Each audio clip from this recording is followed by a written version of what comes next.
Last time, we discussed about the definition of communication and the process of communication. Today, let us discuss about communication networks. Now, at the end of this lesson, you are expected to know the different communication flows and apply these to real-life situation. According to WWC Library, communication networks refer to the directionality of the communication flow. So basically, communication can flow in a variety of directions within the organization, and it can also flow between the organization and its constituents.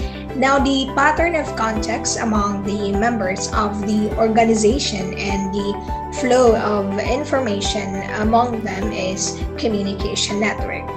Now, network helps managers to establish contacts in different patterns through communication flows, and the network depends upon the magnitude of the organization, the nature of communication channels in the organization, and the number of persons involved in the process. So there are two communication flows: the internal communication network or the internal communication flow, and the external communication flow.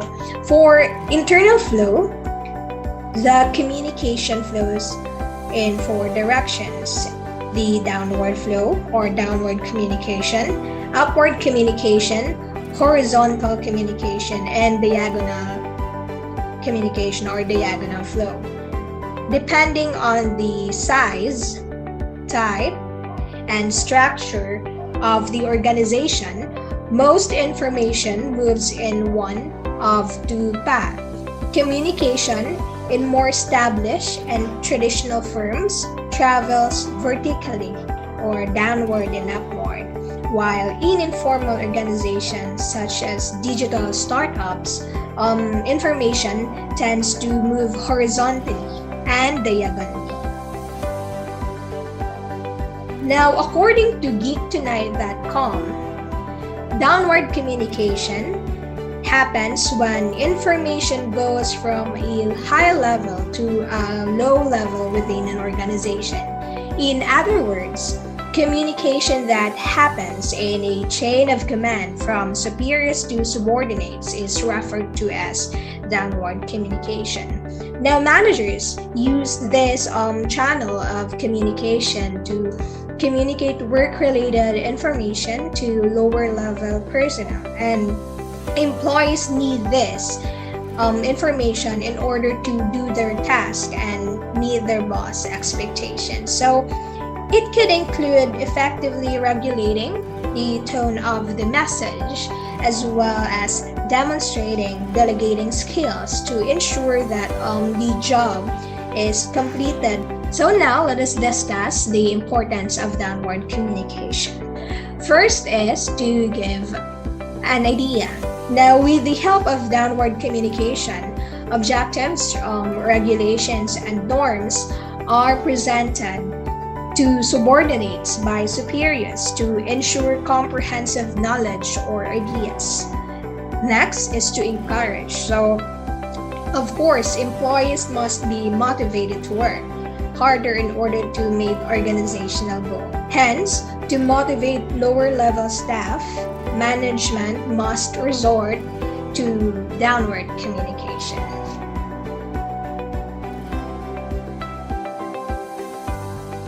Okay, so next is to maintain discipline.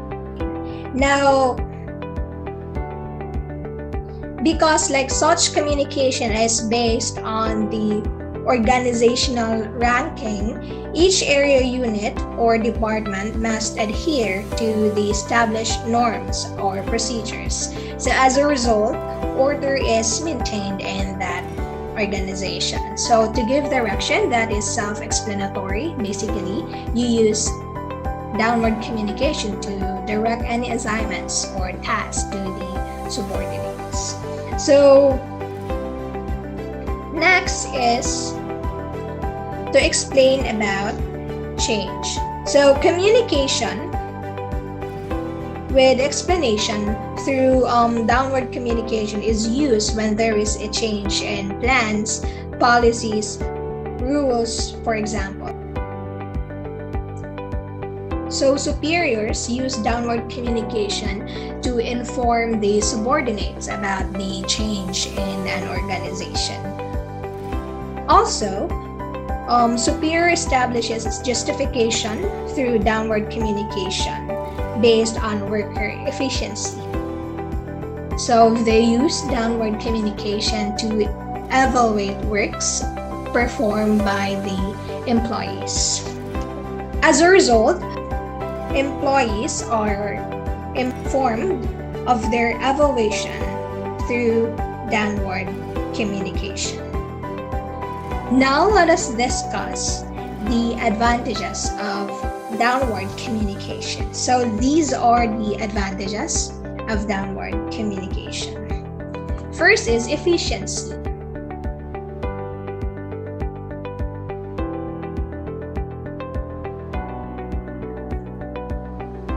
So, because instructions and information come from source with power who can coordinate activities from the top of the organization, downward communication provides efficiency. So as for the ease of delegation, the second one, it is true that delegation is much easier as it comes directly from the vertical communication structure, which of course represents a chain of command. Now, the third advantage is organizational discipline. So, downward communication, of course, follows the organization's structure, making it considerably easier to maintain organizational discipline and member compliance. And for effective communication goals, now goals and responsibilities for accomplishing those goals can be simply communicated by upper management with the help of downward communication.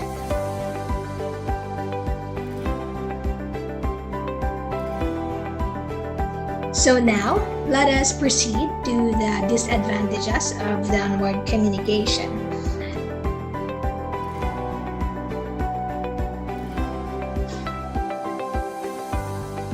First is interpretative problems. So now, because of the distortion effect and the sluggish feedback for message clarification, downward communication also causes interpretation issues. For distortion, have you ever tried your hand at the grapevine game? Now, as it passes through various levels of organization, downward messages can become skewed. So this style of communication doesn't truly help with motivation. As for the third disadvantage, because of the slow feedback and reliance on official channels of communication.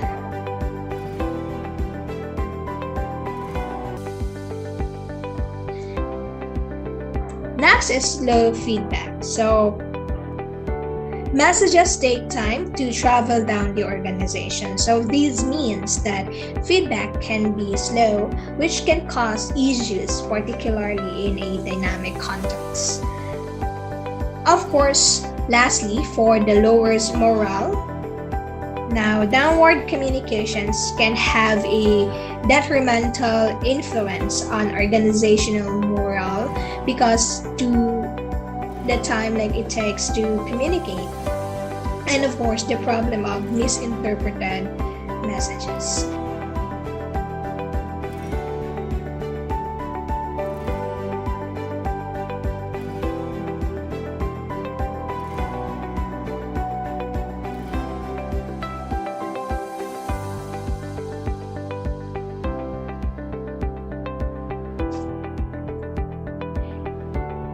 Now, Kanner in 2011 has identified 5 general purposes of downward communication.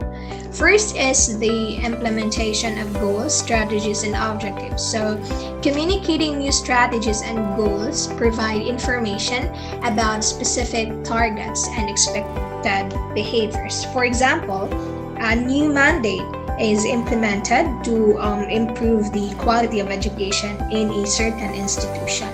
So, for job instructions and rationale, then these are like directives on how to do a specific task and how the job relates to other activities of, let's say, school organization or even in the office.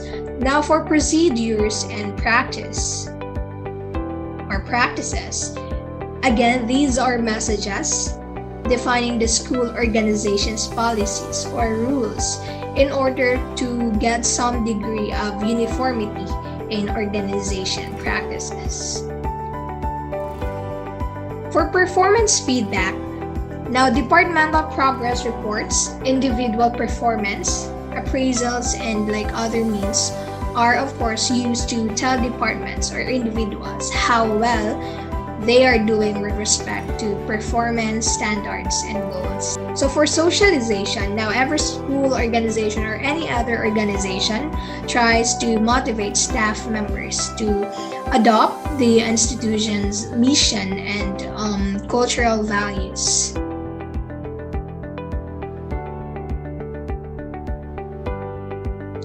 So now let us proceed and discuss the upward communication. So upward communication refers to communication that travels from a lower level of a firm to a higher level. Now it provides information on how well the organization is performing. Now upward communication is used by subordinates to communicate their performance and difficulties to their superiors.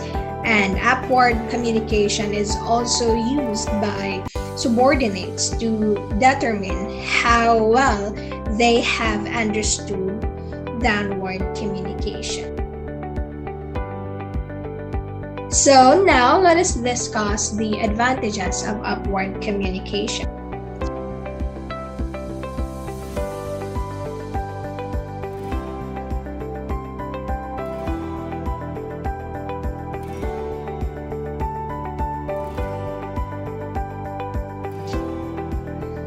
So employees can utilize this to share their thoughts and comments, as well as participate in the decision-making process.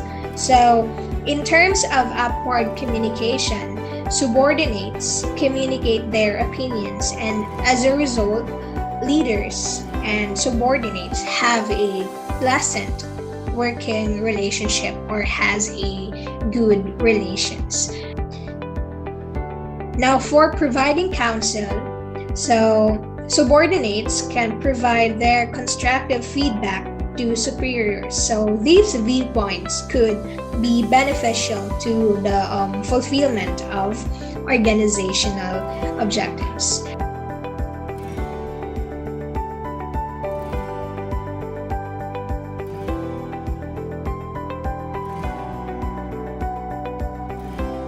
Now, the relationship between subordinates and superiors is enriched by upward communication. So, the organization continues to grow and because of the favorable organizational environment.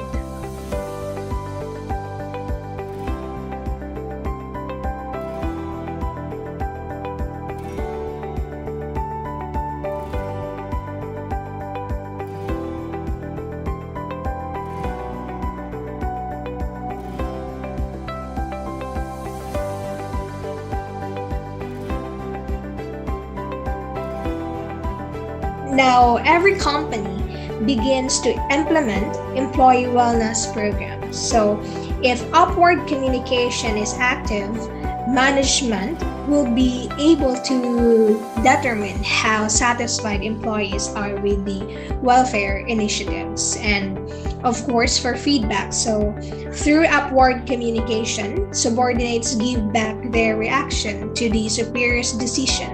through this method. So as a result, upper level management can check to see if lower level staff have received the message from their superiors. So next is prompt appreciation. Now for this, so subordinates have the option to applaud their employer for any positive or effective movement because of upward communication. So in the end, this leads to a friendly connection between leaders and subordinates.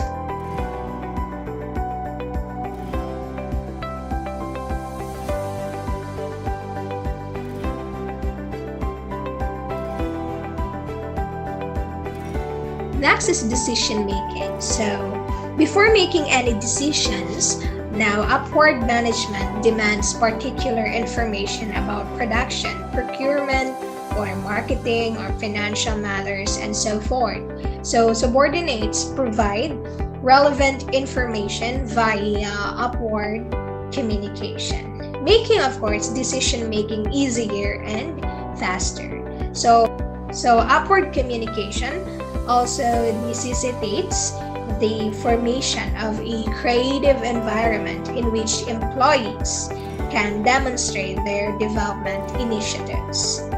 And next, for motivation, so lower level employees can express their feelings or opinions to upper level employees through upward communication. Now, as a result, of course, subordinates are influenced to work more in order to meet the goal. And through upward communication, upper level management can gather knowledge from lower level management. So any plan can be developed and implemented using the information received from such communication.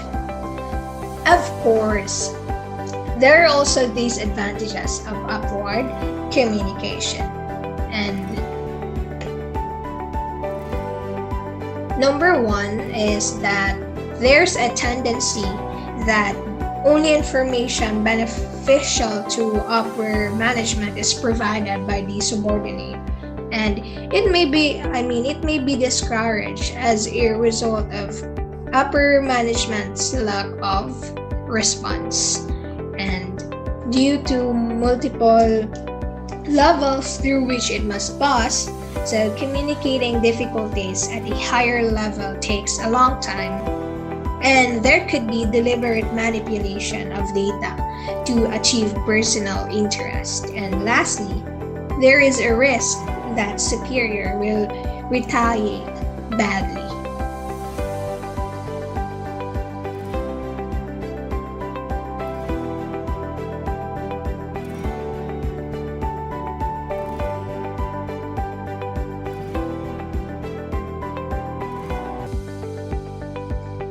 Okay, so now let us proceed to horizontal communication. So horizontal communication happens when two or more people working at the same level communicate with each other.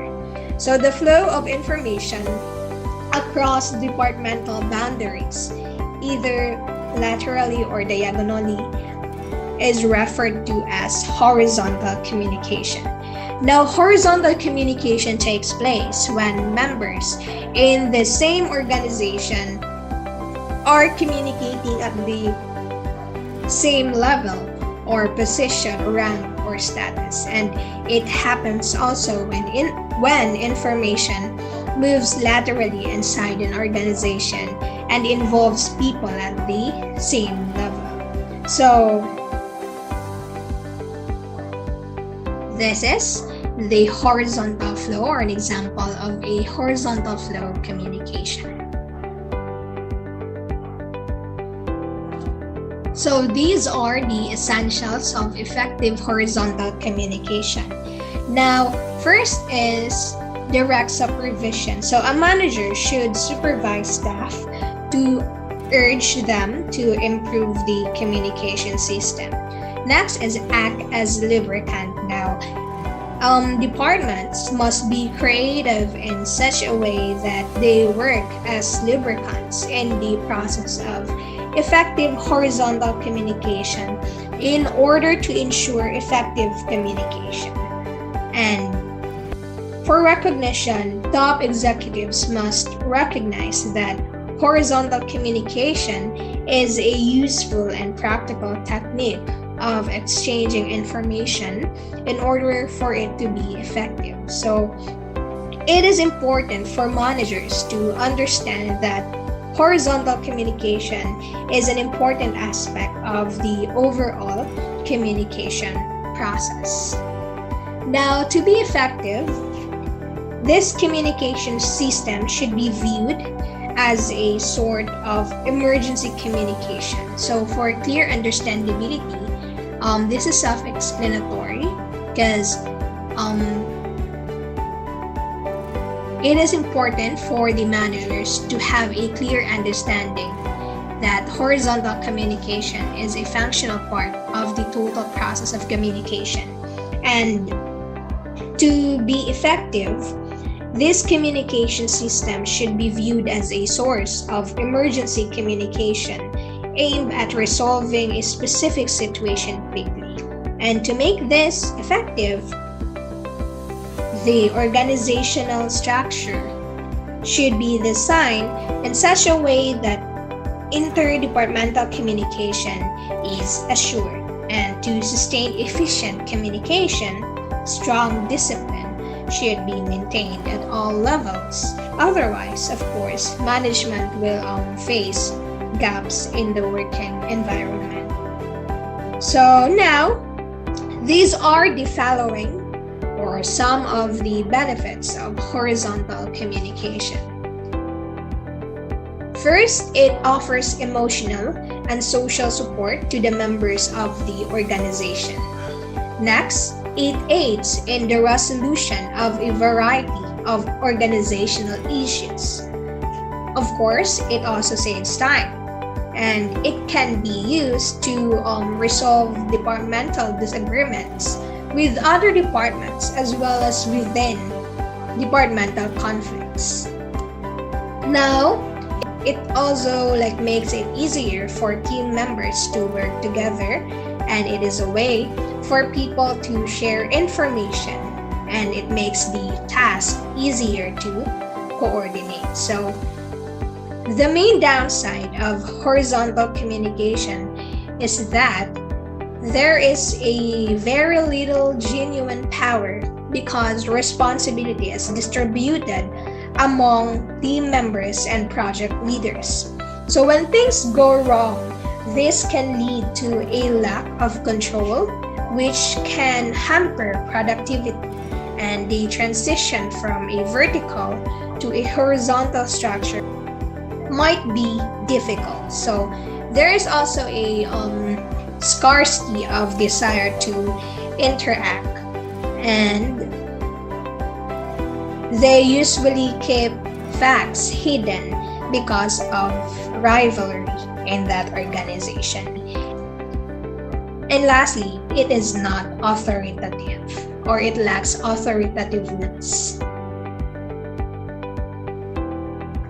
Now, let us proceed to grapevine communication. So, grapevine communication is an unstructured, informal network based on social ties rather than organizational charts or job descriptions. So, it is in fact a non-formal vehicle. So grapevine is a route by which the real communication between the organization's numerous units takes place and the desired consequence is achieved. So because it is unstructured and not completely under management control, it's spread throughout the organizations in all directions, and it moves up and down and diagonally. So both within and outside of the lines of command, between workers and managers, and even within and outside of the corporation. So it conveys the impression that grapevine is not a structurally structured mode of communication, and hence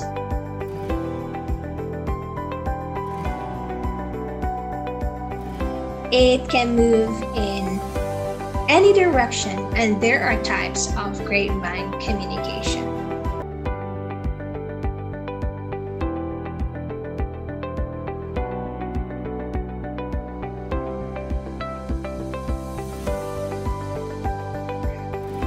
So first is single-strand chains. So single-strand chains are those that are transmitted in a single chain. So for example, A informs B, who informs C, and so on. Now the distortion and filtering effects increase with the length of the strand. So if, for example, an employee is about to be named the new team leader, the message is sent in a single chain.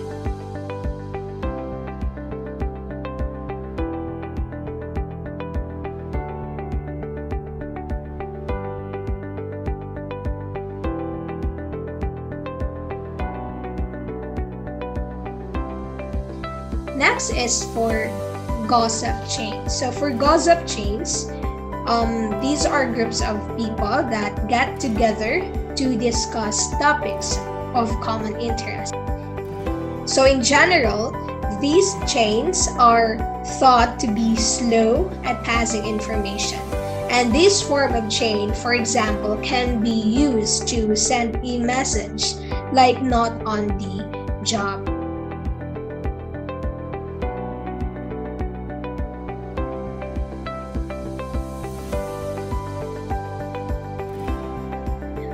Next is the probability chain. So the probability chain is an informational network in which each participant sends the identical message to others at random. Now, each person hearing the message has a distinct source of information.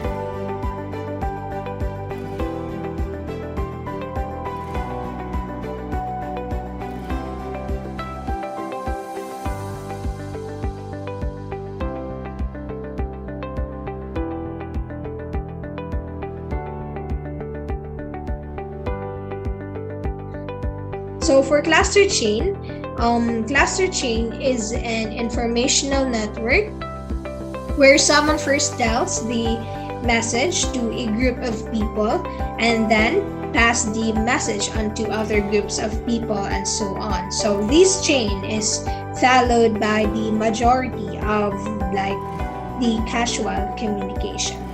Here, the key or the central person transmits the knowledge onto other people who passed it on the other people and then passed it again to another people.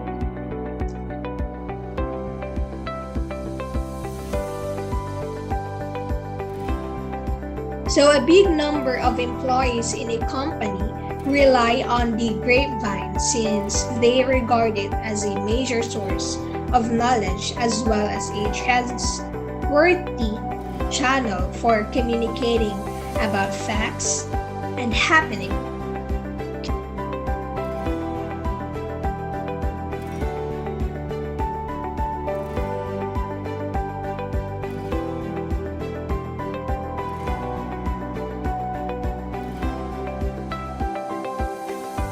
Now, these are the characteristics of grapevine communication.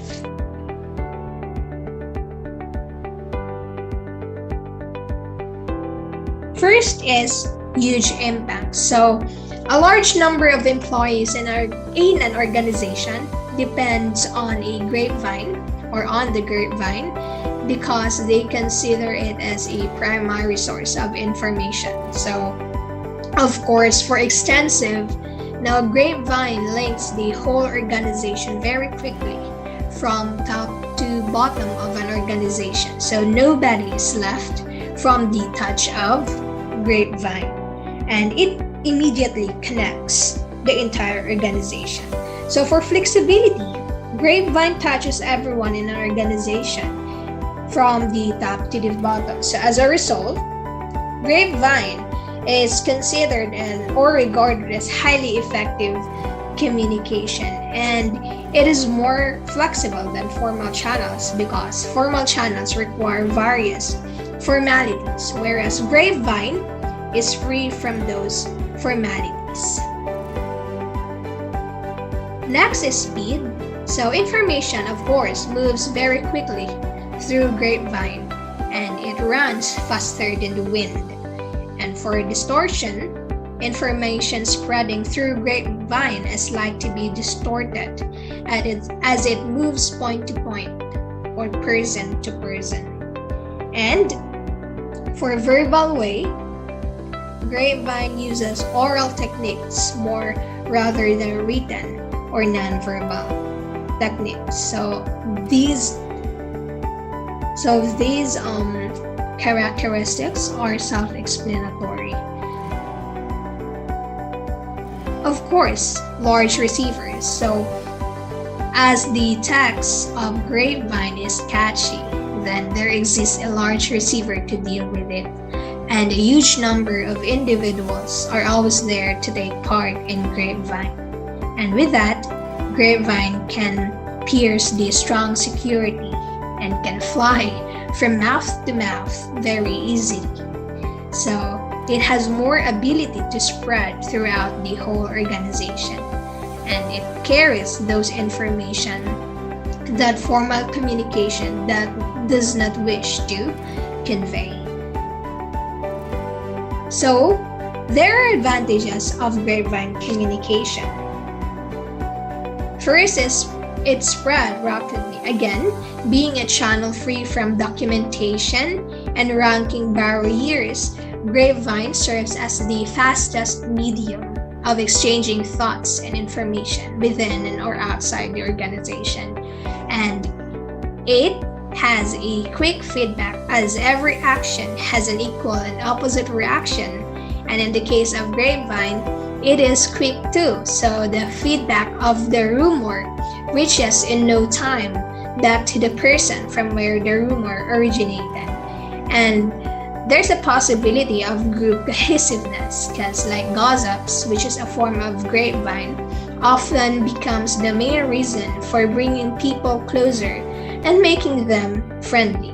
And it increases interactions between the employees, which directly increases their workability in the organization.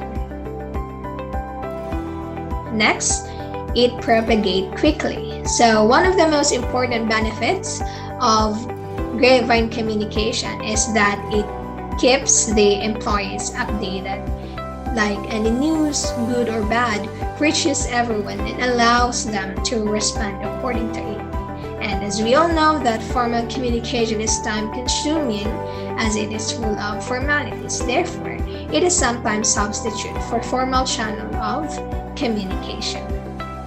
So of course, there are disadvantages of Grapevine communication.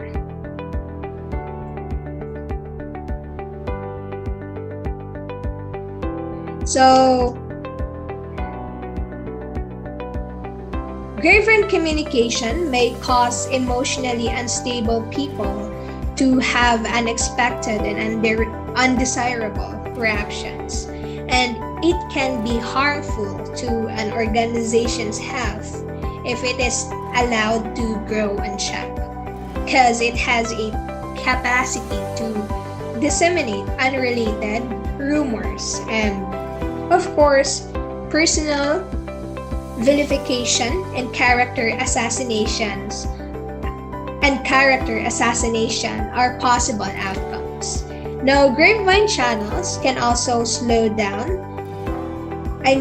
Grapevine channels can be slowed down but not completely eliminated, and the content of the message is sometimes exaggerated or distorted by the Grapevine channel. So even if higher management makes an effort to suppress it, Grapevine communication between employees and employers cannot be prevented.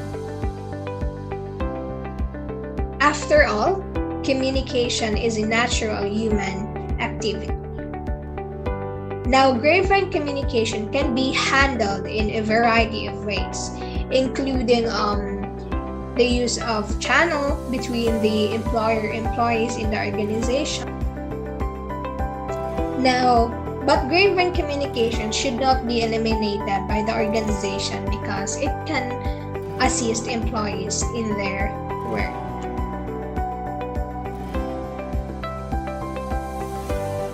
So communication does not start and stop within the organization.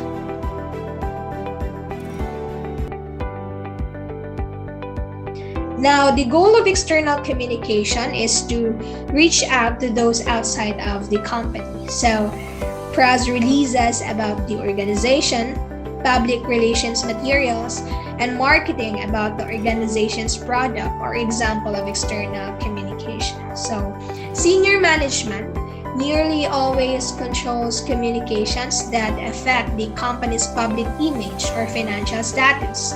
With the support of specialized departments such as public relations or legal, employees should act professionally while engaging with people outside the organization. So they should not make commitments that are outside their scope of power.